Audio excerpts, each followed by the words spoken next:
Florida Republican accidentally fact-checks his own lie on Don't Say Gay bill.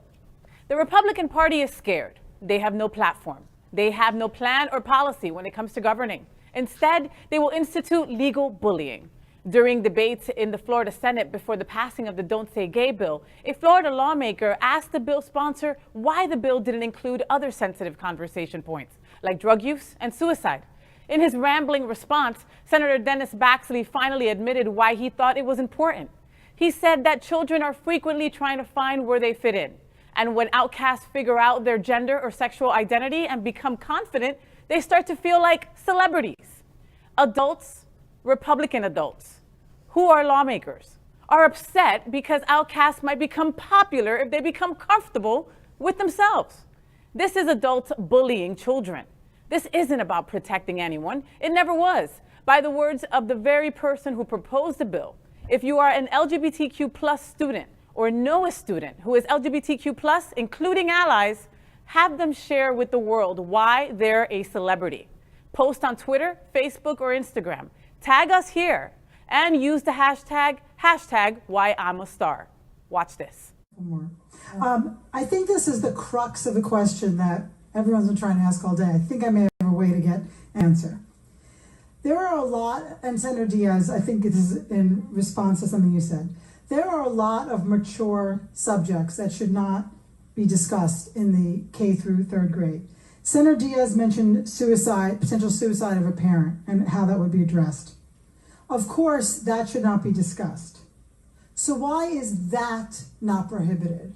Why is drug use discussion not prohibited? The issue here is, why is gender identity and sexual orientation specifically prohibited when there are so many other very difficult, mature subjects that are not exempted in this law bill?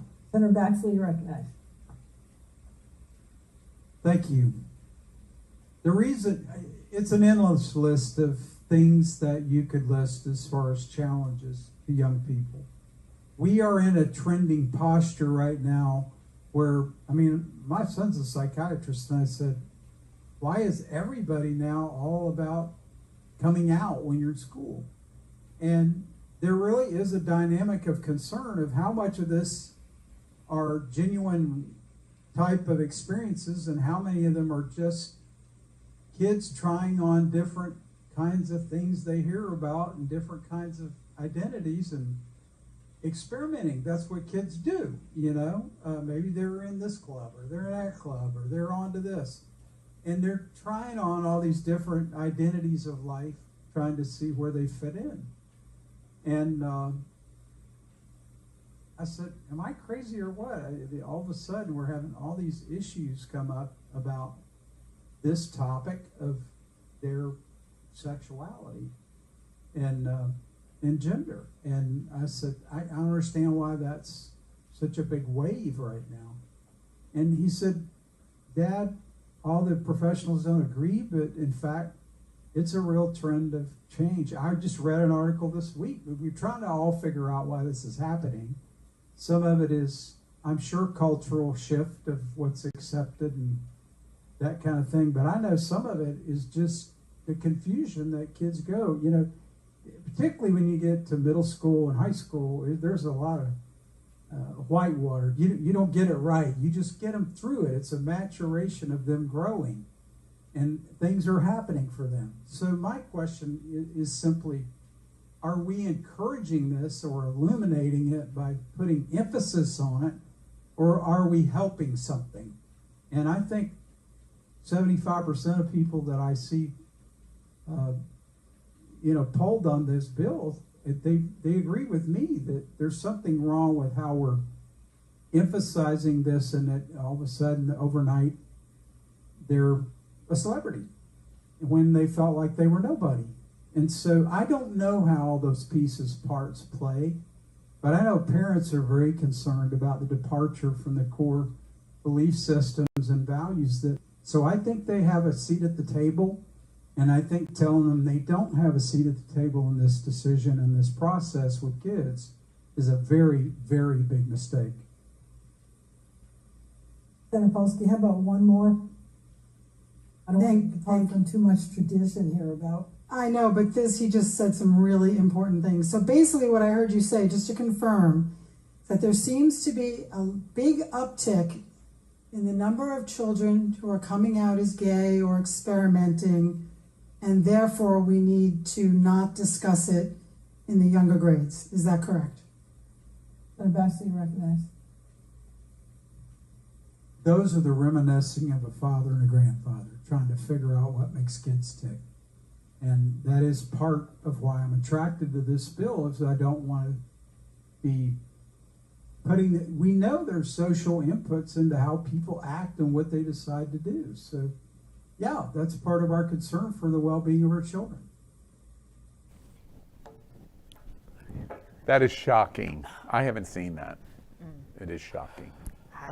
It's shocking that he's saying what we all thought and knew. And let's be clear, this is not the don't say gay bill. This proves this is the don't be gay bill. Yeah. This is the go back into the closet and shut the F up bill. Immediately. I remember I went to a Catholic school, which was actually pretty progressive for the time in the mid 1980s. We had this vile football coach who would just, during American history lessons, would just go off on tangents, ranting against gays and how one guy could look at another guy and blah, blah, blah. He was a wretched, wretched person. His name was Coach Tom Blank, because I forgive, but I do not forget, ever. And he made my life, and I'm sure many other other kids' lives, hell. And this person is just continuing that and hoping to, as he said, reminiscing between a father and a grandfather, reminiscing about the really bad old days. Yeah. When there were no gays or blacks or women. You remember? You mean Friends? Oh. I know you're going to jump into this, Sigourney. I just want to provide context of what we were just talking about. We have reported repeatedly at Queer News Tonight, all in jubilation of the statistics, that a national average in 2000 an estimate of LGBTQ in America was 3.5%. In 2010, it went to 7% of estimate. Most clinicians said it is because people were feeling comfortable in coming out. Not that they didn't exist, but they wouldn't come out to say, I'm gay. They felt right? safer. Gallup reported in the fourth quarter of last year that the number had increased to 10% of community, and that with Gen Zers who felt the most comfortable in their coming out experience was actually 20% of representation.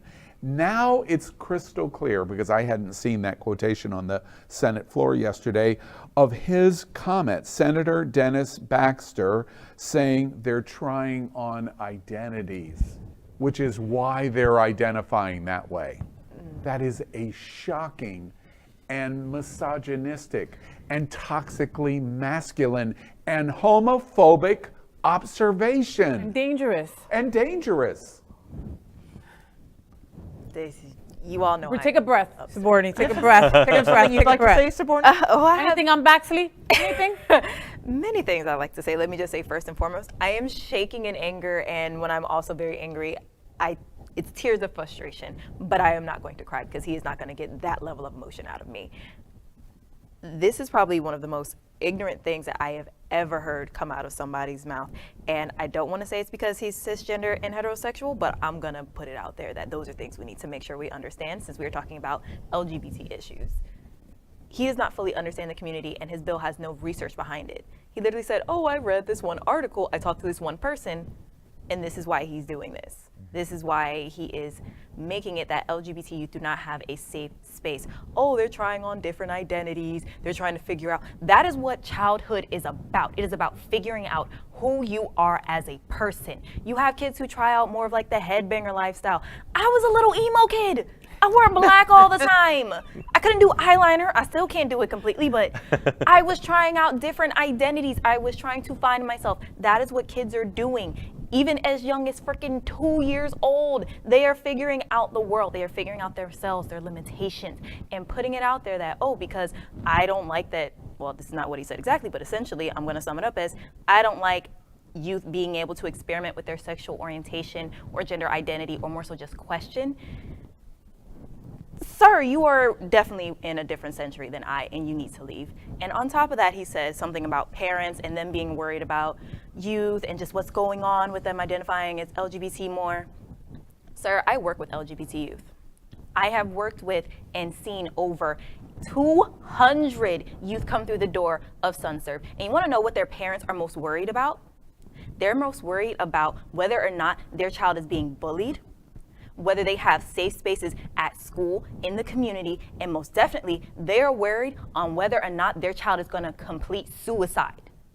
That is what they are worried about. That is what they are concerned about. You are taking away a safe space from these children, and that ticks me off. And why is Senator Dennis Baxter doing this? Baxley. Baxley. I thought it was Baxley. I believe it's Baxley. Baxley. He fears gay, clearly. Obviously. He called it a wave. A wave.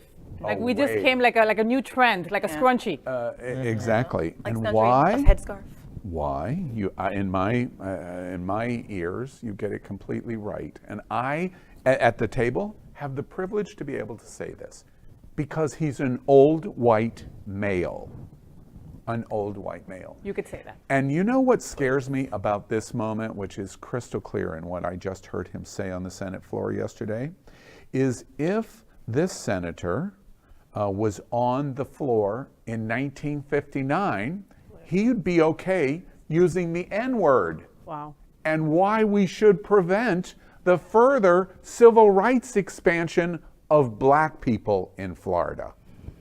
Because I'm afraid of them.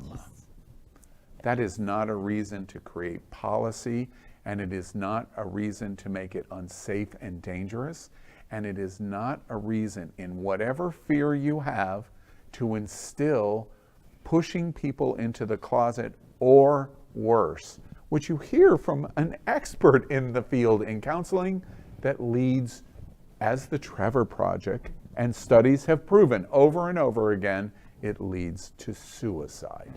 That is why this I is think it's dangerous. important to recognize the juxtaposition between this story and the previous story, the hope and the vibrato of the youth versus the fear and bitterness of this guy. And I don't want to dash anyone's optimism on this, but that's one thing that, you know, when you're 12, 13, 14, 16 years old, you don't see all the time that he's the one that's making the law, right? We live in our little bubble in South Florida. You have your group in school where you can feed off of each other and you can rally behind these things. But the beast is much bigger. Yeah, privilege is real. Privilege is absolutely real. And what's Harding, the was he a senator or Representative Harding said something along the lines of, you know, we need to take this out of school and get back to, you know, letting students learn basic writing and math skills. Well, I put it to you, yes, you do, because as I've said before, they're coming to college without those skills because the legislature is too focused on legislating social issues in the school and not allowing teachers to actually do their job. The numbers, at the end of the day, it's, I come back to my comparison of Ukraine. At the end of the day, you can't stop this tide. You can't. You cannot hold the water or the rivers back. This is what's happening in Florida and America. And as we get more comfortable, we are going to come out. And you are either going to accept that or you're going to live in the ridiculousness of Putin's fantasy. And that's what you're doing in Tallahassee. You're no different. You're no different than Putin. And there's somebody even worse. Oh, You're getting ready to tell us. I've calmed down a little bit, so I don't know if we could take much more. we gonna take it on because I got to get revved up again. I got newer news for you. So. LGBTQ+ news is vital for our community and for the broader world as a whole. We have enough enemies at Fox News. Tucker, Sean, and Laura are loud. We need passionate allies. Happening Out Television Network, Queer News Tonight, and It's Happening Out are literally out of the closet and into the headlines. Our community needs your support. Like this broadcast and subscribe now to ensure the growth of the entire LGBTQ+.